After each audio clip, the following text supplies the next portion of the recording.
Yes. Name one of the processes involved in the development of coronary artery disease. They both begin with an A, and they're long words.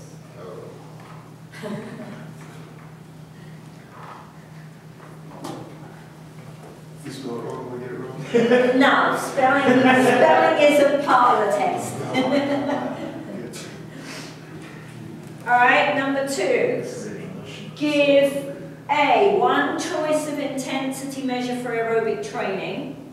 Right, so there's lots of choices. Give one choice of intensity measure for aerobic training. And then give me the measure that's used for intensity in a resistance training program. Yes. So, 2 answers. One intensity measure for aerobic training, and what is the intensity measure for resistance training?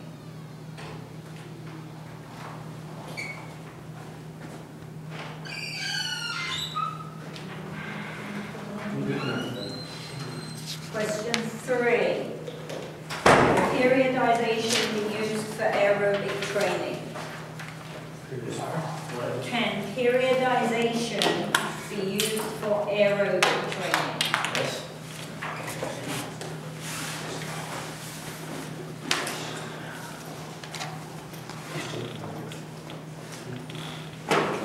How's question number 2?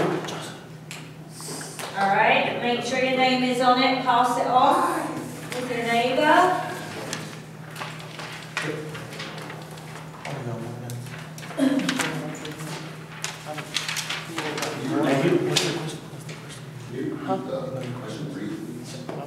Can periodization be used for aerobic training?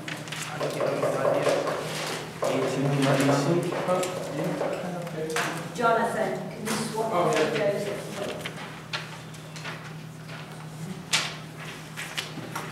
All right, so question 1.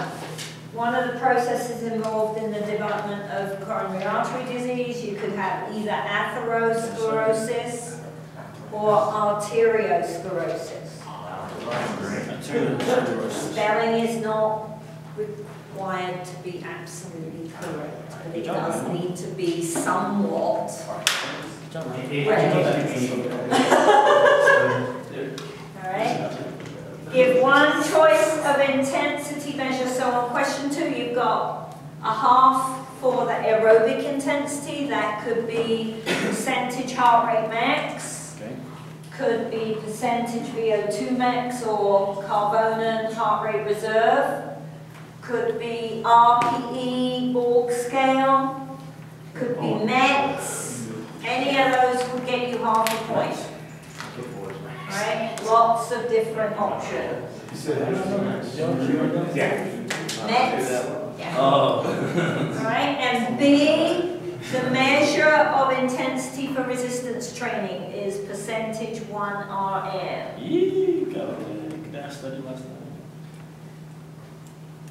Okay. Number 3, can periodization be used for aerobic training? Yes. Alright, so total amount of 3, Charlie will pick them up. And we're going to get going.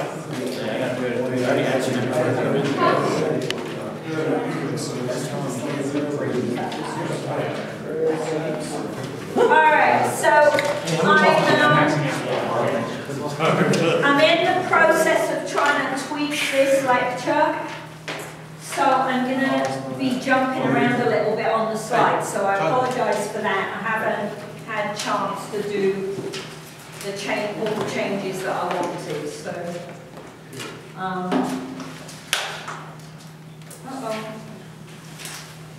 don't die on me now. I'll be back. I just heard it.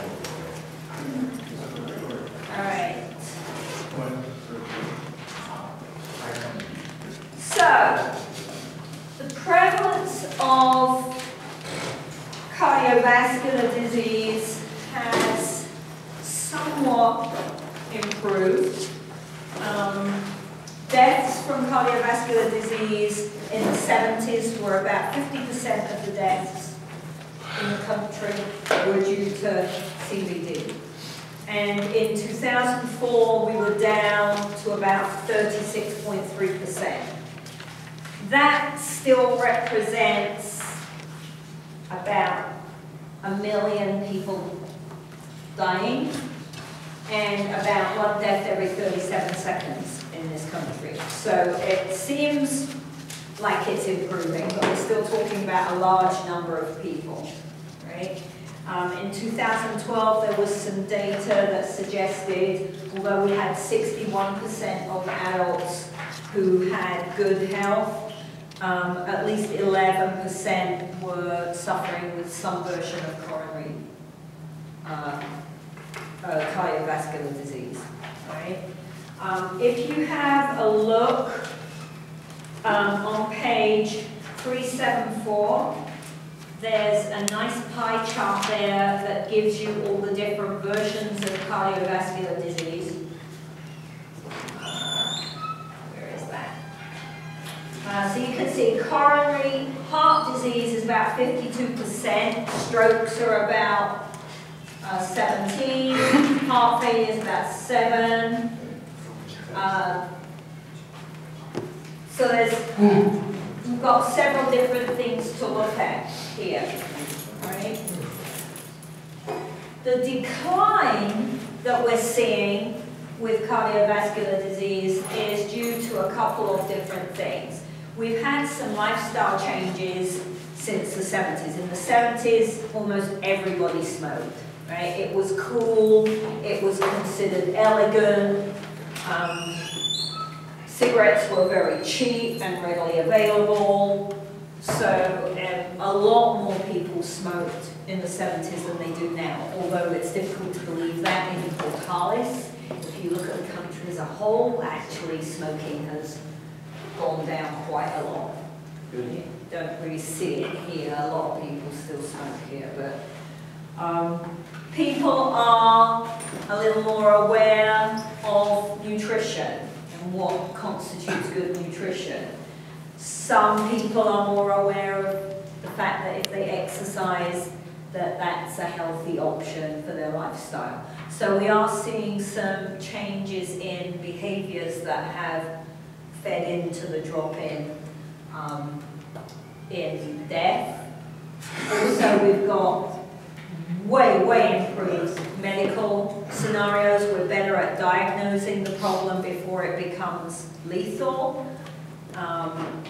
We've got better surgery techniques, so we can go in early and correct something that's sick or not working, and that person can survive surgery. We've got improved drug understanding and drug combinations that allow for long-term treatment if someone has had surgery. Right? So we've got lots of factors that feed the improvement. So let's have a look at the first type of cardiovascular disease. We're going to look at coronary artery.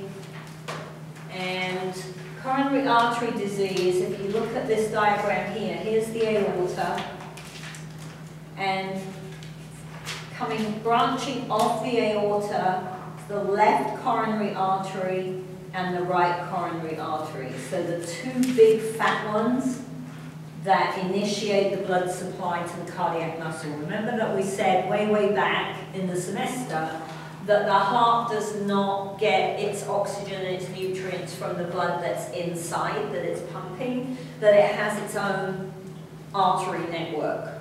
All right? So the left and right coronary are the main big branches of the aorta, and then we've got all these smaller branchings that spread out across the surface of the heart. So coronary artery disease then is a blockage of one of these arteries. So in this diagram, they've got a little blockage down here. And what happens when there's a blockage is that you get insufficient blood to the tissue that's the other side of the blockage. That's called ischemia. Insufficient blood supply is ischemia. So if that blockage is just partial, there's some blood getting through, but not enough, and we see some damage to the heart. And ischemia can result in chest pain, which is called angina pectoris. So if you're running a gym or you are working with a client, hopefully you're not going to see something like this in a PE room or with your athletes, although they're not absolutely risk-free. But particularly if you're working as a personal trainer or you're running a gym or a rec center area, if you see someone, right, this is why it's not okay for the people downstairs to sit there and read. They are supposed to be watching the people exercising for any signs that something is wrong. Right? So if you see someone suddenly start banging their chest or shaking their left arm, those are visual signals that they might be suffering from angina. Right? And because what happens is when I'm at rest, right, if I've got only a partial blockage, then when I'm at rest, there's probably enough blood getting through to provide the heart with what it needs for very low sedentary behavior. It's when we start to exercise, or if I get very upset about something, right? You might see someone having an argument with someone in Walmart or something, and they suddenly clutch their chest. Stress and exercise, the heart is going to start pumping harder, and now the blockage causes a problem because the tissue the other side of the blockage isn't getting enough blood supply anymore to deal with that workload. If the blockage is complete, if it's not partial, if it's a complete blockage, particularly once you start looking at blockages up in these coronary arteries, that's a real problem, right? It's a bit less of a problem if it's down in one of these tiny little things down here because the amount of tissue the other side of the blockage is minimal. But if the blockage is up in one of these large arteries, there's a lot of tissue the other side, right?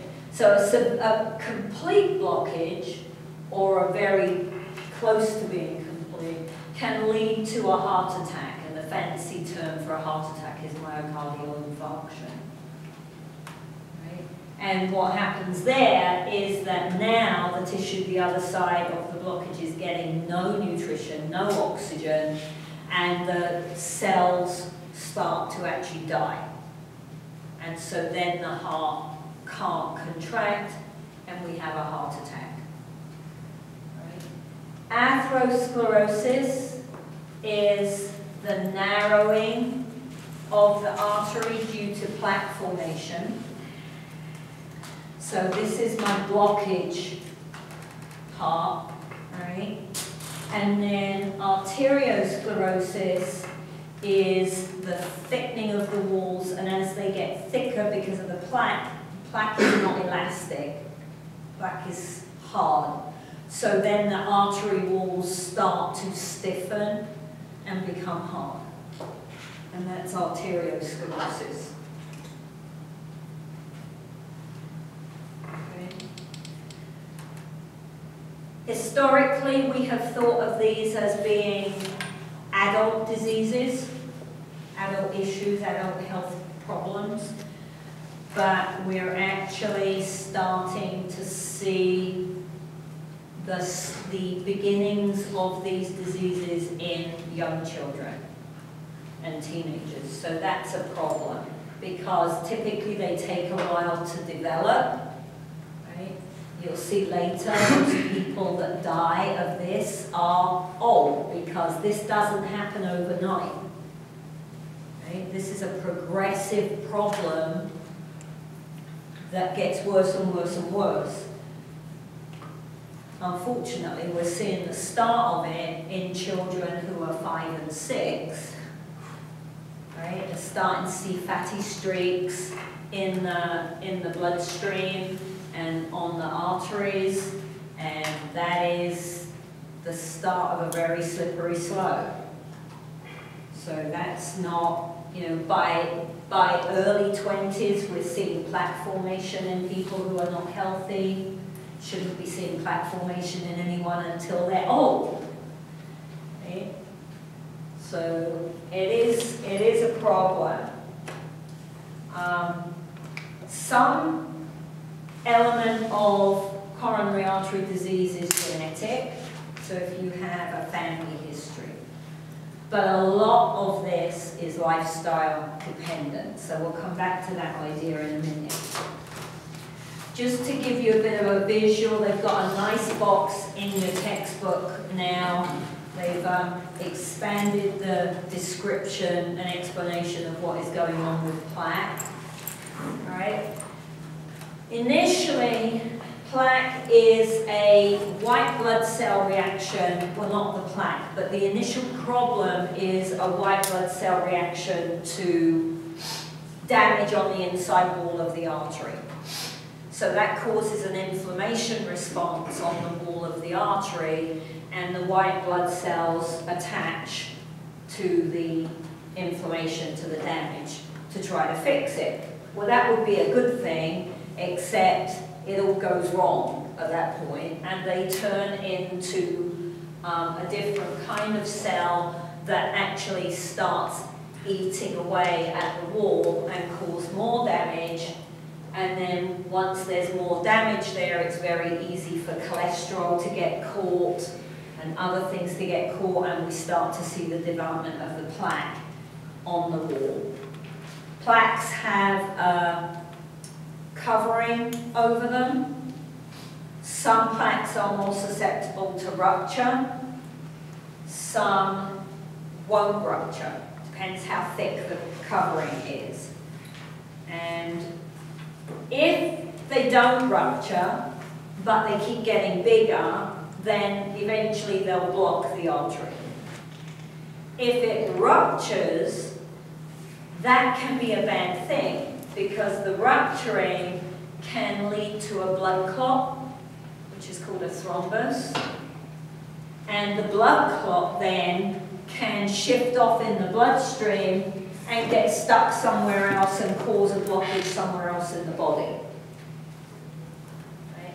I think we spoke a little, I think it was this class, did we talk about air flights and the fact that they let people move around on air flights now? Yes. Right? This is because when they were sitting still and blood was pooling, people who had these issues developed blood clots that then traveled to the brain, and several people died. So that's why they moved back to allowing people to walk around on planes a bit more, because keeping them sitting still was not a healthy option. All right? So chronic long-term inflammation on the inside wall of the artery leads to this response that creates a plaque, and the plaque is the thing that starts to block the artery. FYI, this is not a graduate ex-phys class, but FYI, that damage, that initial damage that can cause the inflammation can be due to things like too much sugar, right? So there's a big link with Coca-Cola and Pepsi and Dr. Peppers and all those fizzy drinks, right, are highly linked to damage on the artery wall. So it's a complicated process what goes on here, but the outcome is this blockage that, if the blockage is occurring in the heart, can lead to a heart attack. As you'll see in a minute, if the blockage is occurring somewhere else in the body, other things can happen. Right? Once the blood can't get through, nutrients and oxygen are not getting through to any tissue that's the other side of the blockage. So a blockage somewhere else might not initially kill you like a heart attack can, but it's still going to do some serious damage. All right, so version 2 of cardiovascular disease then is stroke. Stroke is similar to the heart attack idea in that it's lack of blood supply to part of the brain. Okay, so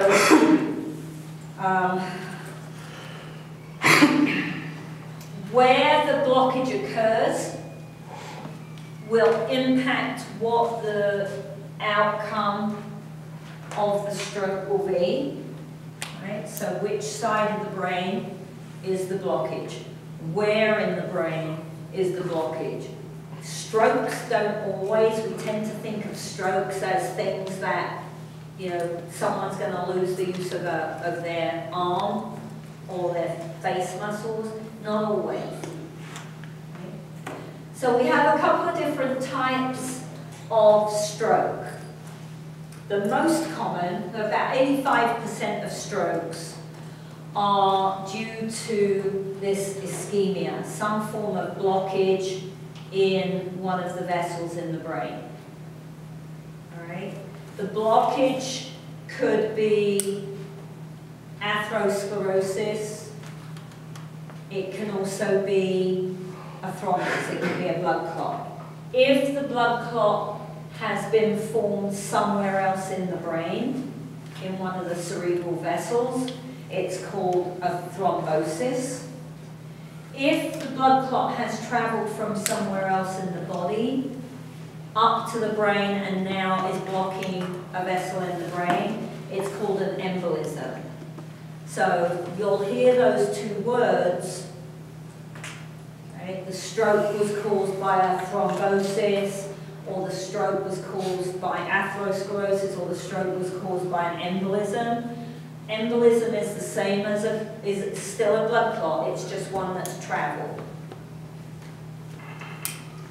The second type, the less common version of a stroke, is called a hemorrhagic, and in this version, the blood vessel actually ruptures in the brain rather than a blockage. Now we get lack of blood supply to a part of the brain because the blood supply earlier on burst and the blood is not moving on to the area that it's needed. So the hemorrhage can be within the brain, cerebral hemorrhage, or it can be subarachnoid, so it can be one of the vessels that, if you looked at a brain, it's got blood vessels that run through the brain, but also blood vessels that wrap around the outside of the brain, and you've got that very small space between the brain and the skull. And so a subarachnoid hemorrhage occurs on the surface, but then there's nowhere for the blood to go, really. And so it causes a lot of pressure on the brain tissue and causes damage that way. So what can cause strokes? Hypertension is a big baddie. So having high blood pressure puts you at huge risk for stroke, particularly if the arteries and the walls of the arteries are being damaged because of lifestyle choices. Right? Atherosclerotic damage can lead to a weak spot. If you put that together with hypertension, now you're really in trouble, right? So sometimes people have strokes. You wouldn't even know, like they're healthy. Right? This weak spot isn't always because of damage. It could be genetic. Okay? And then if that person develops high blood pressure, now they've got a problem that's waiting to be pushed. There's a button that's waiting to be pushed. Right? So high blood pressure, you want to do everything you can for the rest of your lives to maintain your blood pressure as low as you can. Because high blood pressure is a killer from very many angles. Right? This is just one of the problems that it can lead to. And as I said, the symptoms or the consequences of the stroke are going to depend on the location and the extent of the blockage and the damage to the other side of the blockage. I got a question. Yes, sir. Let's say this person's like, highly active, but they also have high blood pressure. Could that be a cause for them to possibly could their activity cause a stroke? There would have to be some underlying damage going on, I think. So if the blood pressure is high enough that it's causing damage within the artery, blood pressure goes up when you exercise. It goes up if you do aerobic exercise. It goes up a lot if you do weightlifting, right? So could the exercise be the tipping point on one particular day? Possibly. Yeah. That's why you've got to be really careful with people with high blood pressure. Exercise is recommended for people with high blood pressure because actually over time, exercise will bring blood pressure down for most people. But you've got to be careful about what form and what intensity you pick, because we don't want that. Good question. All right, so another version, we have heart failure. So in heart failure, what occurs is that cardiac output drops significantly. The heart no longer can contract strongly enough to put out the same amount of blood per minute, right? In its acute form, it could be caused by a heart attack. So the previous idea. The heart attack could be because someone has been exposed to something toxic or certain drug abuses, or it could be the blockage idea that we talked about.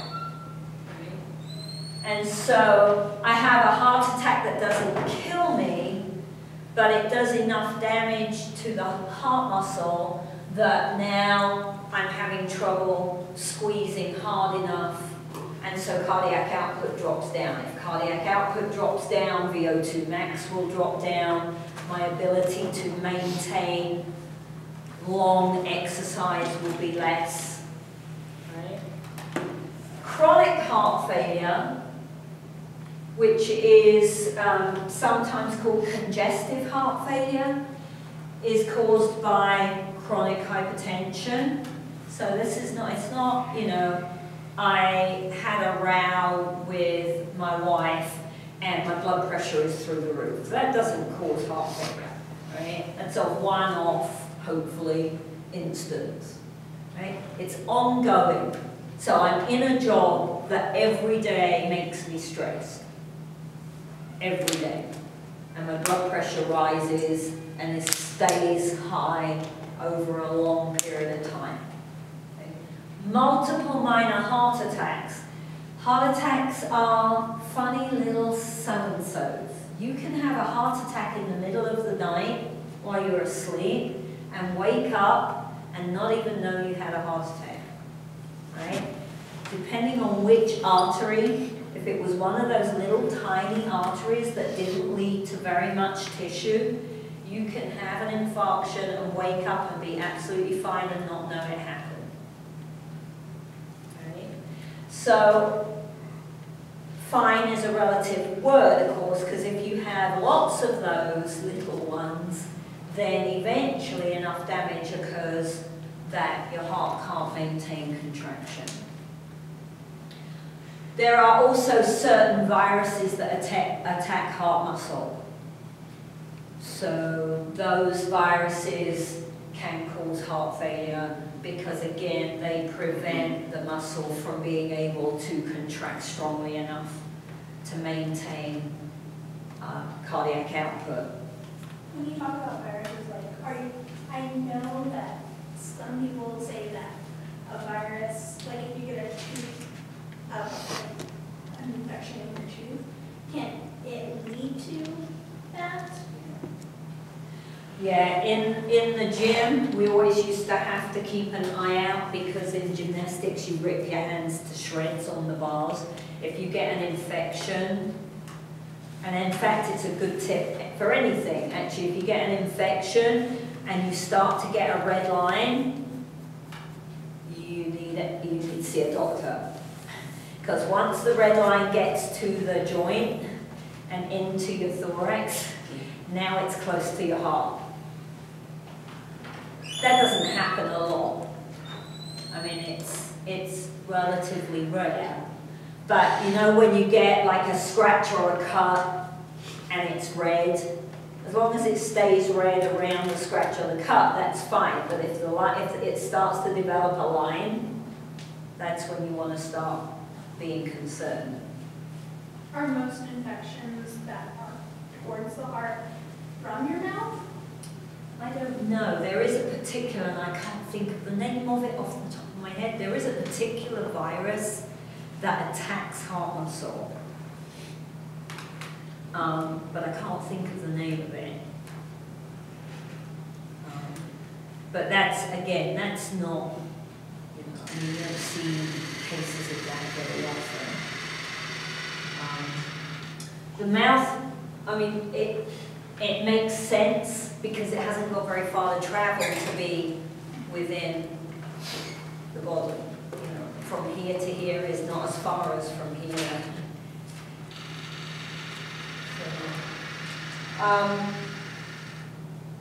The response of the body to this problem is that it increases blood volume, right? So as cardiac output drops, the body tries to mitigate that by creating more blood. So it creates more blood plasma, it increases blood volume.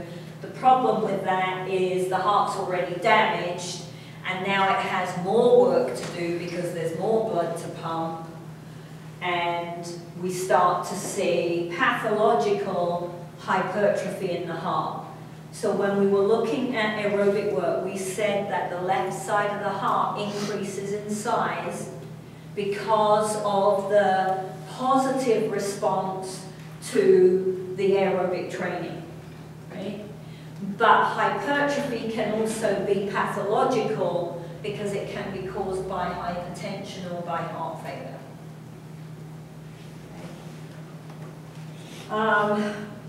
Higher blood pressures lead to fluid accumulation. So people with high blood pressure and or heart failure tend to have problems with ankle swelling and leg swelling, right? You can get problems with edema on the lungs, pulmonary edema, okay? At that point, probably gonna need a heart transplant, which is pretty big surgery. Heart bypasses these days are 10 a penny. Right? The risk in heart bypass surgery is relatively low now. Doctors do literally, I mean, they'll do 5 or 6 a day. Right? Heart bypass is very, very common. Heart transplant, A, you gotta get one, and B, then you've gotta hope you don't reject it. Right? So that's a pretty bad scenario to end up in. So where can you buy one? Where can you buy one?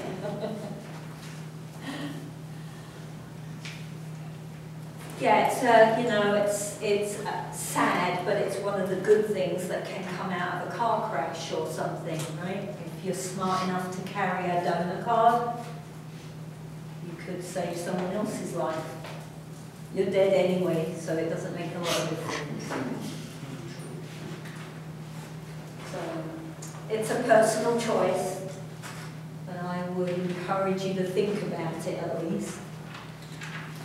Hypertension. Okay, so this chronic high blood pressure, all right? Not just a one day, not even just 1 week. Chronic means months, right? 2, 3, 6, a year, ongoing high blood pressure. At rest, right? right? So when you're sitting down, because we all have high blood pressure when we exercise.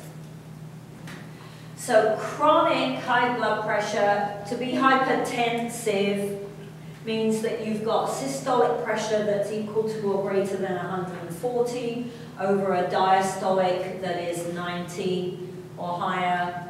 Generally, one or other of those will ring warning bells for your doctor and they will want to work with you, right? Both of them don't have to be high for you to be classified as hypertensive.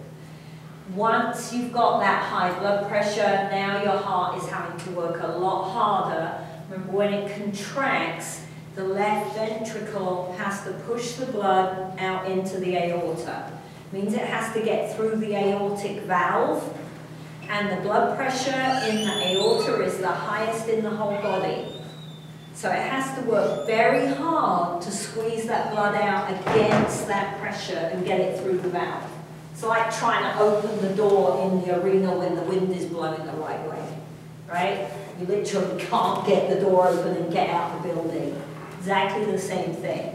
So the higher your blood pressure is, the more difficult it is to open the aortic valve and move blood around the body. Also, the oxygen demand then, because the heart is having to work harder, the demand for oxygen for the heart muscle is higher. And that puts a lot more strain on all the blood vessels. So I have increased risk of all my cardiovascular diseases, and 65% of hypertension for females occurs in women who are overweight or obese. About 75% of hypertension in males is in men who are overweight or obese. So overweight, obesity is a big risk factor for developing hypertension. Okay, about 1 in 3 adults in America is hypertensive. So in 2003, that was 65 million adults. Because you have a lot of people within this country. Okay? That's a lot of people. It's a lot of medical expenses. So I'm ready for the facility.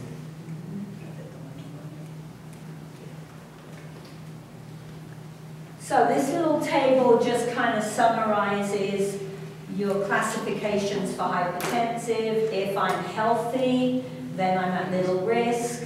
Nowadays, you have to be less than 120 over less than 80. Okay? To be classified as healthy. They created a new category, I don't know, maybe 15 years ago or so, because they were seeing such an increase in the classification of hypertension. So they created a new category that is pre-hypertensive. That means that you are going the wrong way. Okay? So anywhere from 120 to 139 or 80 to 89 will put you in the pre-hypertensive category, and they're going to want to monitor you. And they're going to suggest that you change some things in your life. Okay? That if you're sedentary, you start exercising. If you eat a very high-fat diet, you lower the fat content in your diet and you make most of it unsaturated. Things like that. Once you're classified as hypertensive, then your risk becomes serious for cardiovascular disease. Stage 1 hypertension, 140 to 159, or 90 over 99. At this stage, clinicians will typically still recommend some exercise programs, not weightlifting. Do not give someone who is hypertensive a weight program. Don't do it. Right? You start off with an aerobic program, you get the blood pressure heading in the right direction, and then you add some resistance. If they make it all the way to stage 2, it is likely they will be told not to exercise because now this is too high. They'll drop dead. Right? So they're going to try and manage stage 2 with medication and diet and not exercise until they can move it down. Right? If you survive that, you're a very lucky person.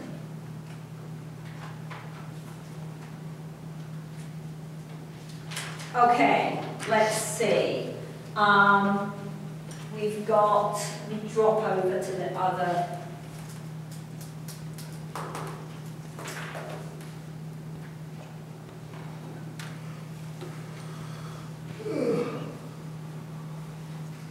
Then a relatively new classification is peripheral artery disease. So it's the same idea as the coronary artery disease, but it's occurring out in the peripheral blood system instead of in the central.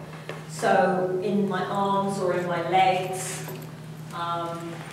But because it's the same problem, just in a different location, if you're developing it in the periphery, then the theory is you're at more risk of developing it in a coronary artery as well. So if they diagnose peripheral artery disease, then they're going to say that you're at risk for coronary artery disease. All right? It's about, at the moment, they think about 6.5 times greater risk. Some of the symptoms of PAD, so if you have someone that you're working with who complains of pains in their legs, but it's not a cramp, it's just a pain, and when they sit down, the pain goes away, but when they start to move, the pain comes back. That can be PAD. Sometimes it can be all the way up into the buttocks, but it's usually around the calf area. Very bad cases can require surgery to recreate some peripheral network so that the blood can be rediverted to the muscles. At the moment, they prescribe both aerobic and resistance training for someone with PAD. The idea is to try to keep, I guess, the blood moving. I would say at this time, I haven't read a lot about PAD, I would say you probably would want to keep the intensity low. What else did I want to look at here? Oh, right, good. Okay, so risk factors. Risk factors for coronary artery disease get split into uncontrollable, so things like my age, my sex, males are at more risk than females, my family history, right? There's nothing I can do about those 3 things. Then they also have controllable risk factors. These are lifestyle factors. So these are factors that I could change if I'm willing to. Okay? The major ones are smoking, my blood lipid profile, being hypertensive, being overweight, developing diabetes, type 2 diabetes, and being physically inactive. Physical inactivity drives all kinds of disease. Okay? Minor ones, stress, alcohol, diet, right? But these are the biggies. Where's my risk factors for my hypertension? There we go. All right, now hypertension's interesting because we don't really understand. We know some of the risk factors that seem to lead to it, but 2 people can have very similar lifestyles and one person develops it and one person doesn't. Right? So we still don't understand a lot about the causes of hypertension, but we do have some of the risk factors. So physical inactivity is a biggie again. All right?